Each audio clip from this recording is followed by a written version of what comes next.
I'm Greg Tepper. That's Greg Powers. And this is This Week in Cruton. It's This Week in Recruiting with Greg Powers of Next Level Athlete. Follow him on Twitter at GPowersScout. Follow Next Level Athlete on Twitter at NextLevelD1. See his fine work at TexasFootball.com/recruiting. And, of course, this is brought to you by our good chicken friends at Chicken Express. Chicken Express, the reigning, defending, undisputed Texas high school chicken state champions. Their chicken is always fresh, and you can taste the difference. Ooh, whoa! Came in with a stinger. Somebody came in hot. I was just thinking off the top of my head, but somebody's like, I'm Let's gonna write go. down these good marketing ideas. This is what Power every night before bed. He's going, okay, what other Chicken Express slogan can I do? That's good. That's very good. It's a product that, it easily sells itself. I mean, Well, it's yes, not it's something true. that you really have to pimp out that much.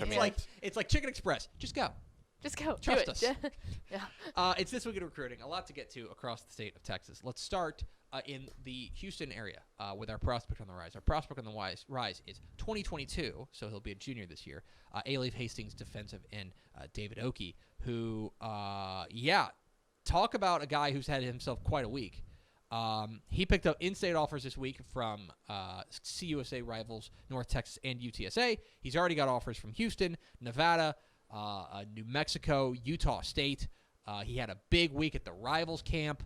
This is a guy who, if you talk to the coaching staff down there with Hastings, they'll tell you that he's the hardest worker on the team, and that's what recruiters want to hear. That's if you want to talk about a compliment that's gonna raise perk up some ears. He's the hardest worker on the team is certainly up there.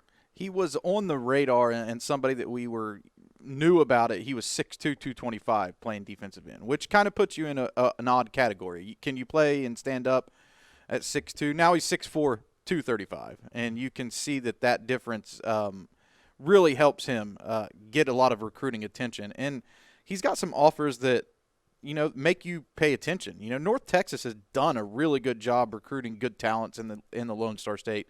UTSA has been like that offer that, wow, if they offer you, like, here is the possibility that a lot of other doors are going to be open because a lot of people are paying attention to what UTSA is doing. Do you know what they are? They are UTSA offers are like getting booked on like being a small band, but getting booked on like a big tour or something like that right. as an opening act because people are like, oh, okay, well they must see something. Exactly, and they actually discover a lot of guys, so it's like an alert, it's like an alert on my phone when UTSA offers. Houston's offered, they're, the hometown team, so obviously they've liked what they've been able to see locally. But my question is, who's going to be the first Power 5 conference school to offer Oakey? And I don't think it's going to be long. You start to see him approaching double-digit FBS offers. It's only going to be a matter of time before a Power 5 school comes calling for his talents. He's really quick off the ball, but what I love about watching his tape is he plays kind of like that quote said. He's the hardest worker on the team. He plays like that on the field. He's kind of relentless, has a good motor, and I really like that about Oakey. Well, and one thing I think about him, you mentioned that his frame, playing defensive end at 6'4", 235, you're talking about it's crazy to call that like undersized, but you watch him and you're like, okay, he's not built in that way. That is what I mean to say is he's got the frame that you can still hang some more weight on. And right. So I would imagine that people who are watching this tape and they're like, okay, I like the technique, I like what he's doing. If we just get him in the weight room and we get him on a nutrition plan and we can get him playing 30 pounds heavier or something like that, we could have a monster on our hands. And I wonder if recruiters are looking at that as well as obviously the skill set. I just think he's got a high upside, and he's just now starting to take off. People are finding out about him. And he had a good showing at one of the top camps. So just keep an eye on his recruitment. He's a guy who will continue to pick up momentum. And if he doesn't, he has some great options already to stay in state or to go to play out of state. But I like the in-state schools for him right now. We'll see what happens. Houston would be an intriguing option close to home. Meanwhile, let's go from DFW over to or I'd rather go to Houston to the DFW Metroplex for our commit of the week. Our commit of the week is Sachse quarterback Alex Orji. He is, of course, going on out there out in East Dallas. A guy who had offers from all over, including Baylor, Houston, TCU, Texas Tech, Michigan, Nebraska, Vanderbilt, a ton of offers. And he's going to end up, he is committed to Virginia Tech. The Hokies haul him in. They pulled the Hokies did sign one player last year from Texas, the kid from Northside, Dwayne Lofton. Is that right? Yeah. Yeah. Fort Worth North. Fort Worth Northside. This is a 3-star. He's a number 76 in our DCTF Hot 100. This feels like a really nice get for Virginia Tech, who when they come into the state, they tend to be a little bit more targeted. They don't come in and just like offer everybody in the state of Texas. There are some schools out there who just like blanket the state with offers. Virginia Tech's not like that, and so for them to nab a guy like this when he's got offers, including really good in-state offers, that feels like a really nice win for the Hokies. Well, Orji is one of these guys who's like really an intimidating presence. Mm-hmm. You know, he passes the eyeball test, much like his brothers Alston and Anthony, who were at Vanderbilt, were some of the most physically imposing players when they were coming out. Alex is in that same mold, and if quarterback didn't work out, he could really play a multitude of positions on the football field. I mean, he could be a safety, he could be a linebacker, he could be a receiver, maybe even a running back. But at 6'2", 220, what really pops, and when you see him in the game and when you actually get to watch him throw in person, is he has a cannon. Mm-hmm. I mean, he can really push the ball up the field. There are some things I think that I would like to see him clean up as it comes to just specifically passing the football, but he gets the job done. He's been playing since his freshman season. You'll recall he stood out as a wide receiver his freshman year at Rockwall. Mm-hmm. So he's played some different positions on the field, but Virginia Tech has exclusively recruited him to play quarterback, and he had some offers to play quarterback from some big schools, most notably Michigan. So Michigan and Virginia Tech were high on him to stay under center, and that's where we're kind of projecting him right now. He could be rated as an athlete just because he can do so many different things, but look for him to stick under center at Virginia Tech, and he's one of those guys who could really blossom once he gets into a college program and concentrates with his offensive coordinator and quarterback coach all the time, because when you watch him like in his training sessions here in the Dallas area, he's better at quarterback than I think a lot of people give him credit for. Yeah, he's a star, and that feels like a really, really nice pickup there for Virginia Tech. Also I want to throw this out, a very intelligent guy too, smart. He's a gentleman. So that always is a feather in your cap if you're a recruit. Well, and I'll say this, that is not a surprise given what we know about his brothers. You know what I mean? That all those guys are smart kids. All those guys are heady kids.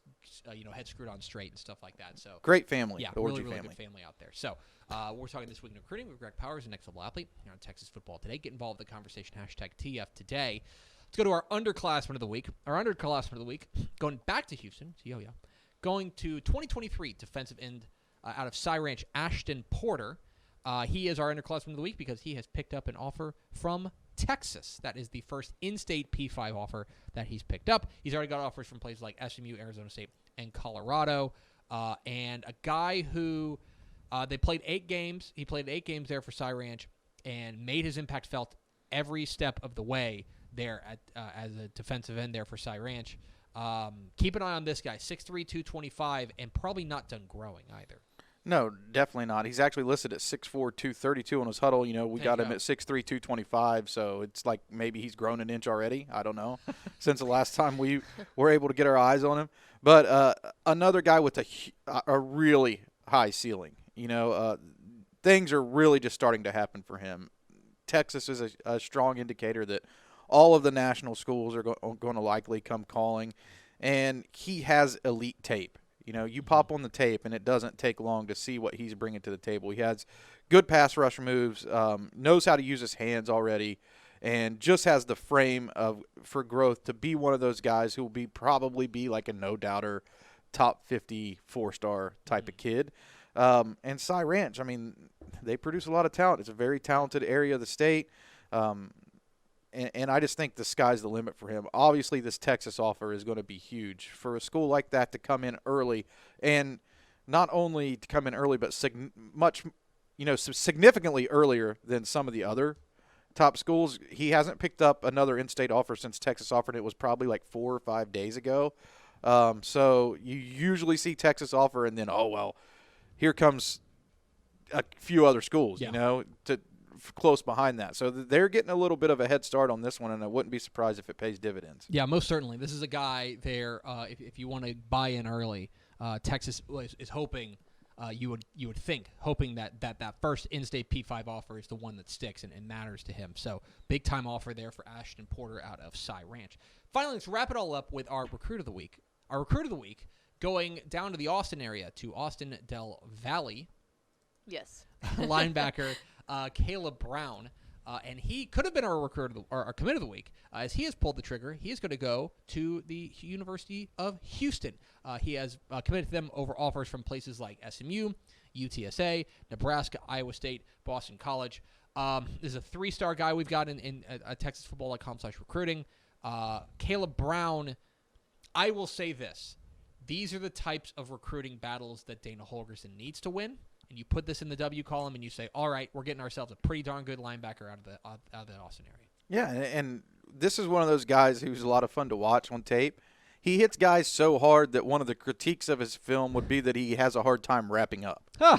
You know, he bounces off of guys because he brings the heat, you know, and he's done some different things there for the Cardinals, playing kind of both ways and doing what they need him to do.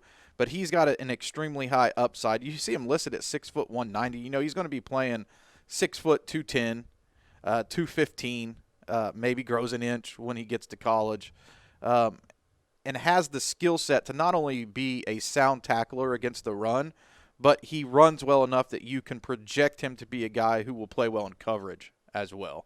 I really like what he does on the delayed blitz. He times it up perfectly. He can get downhill quickly, and sometimes that's just like one of those things when you watch a linebacker that can be taken for granted. It's something that you can just do naturally or you can't do it, and he just has a knack for his timing, and I think that's really important, getting after the quarterback, making plays behind the line of scrimmage, knowing what to do and when to turn it on. He is going to be a big-time playmaker for those Houston Cougars as he has committed to Dana Holgorsen and the Cougs. He's Greg Powers of Next Level Athlete. I don't have a fun segue. Sorry, buddy. It's your one job. Follow him. It's my one job. It's not to, like, format the show. Whatever. He's Greg Powers of Next Level Athlete. Follow him on Twitter at GPowerScout. Follow Next Level Athlete on Twitter at Next Level D1. See his fine work on TexasFootball.com and stay tuned for more Greg Powers.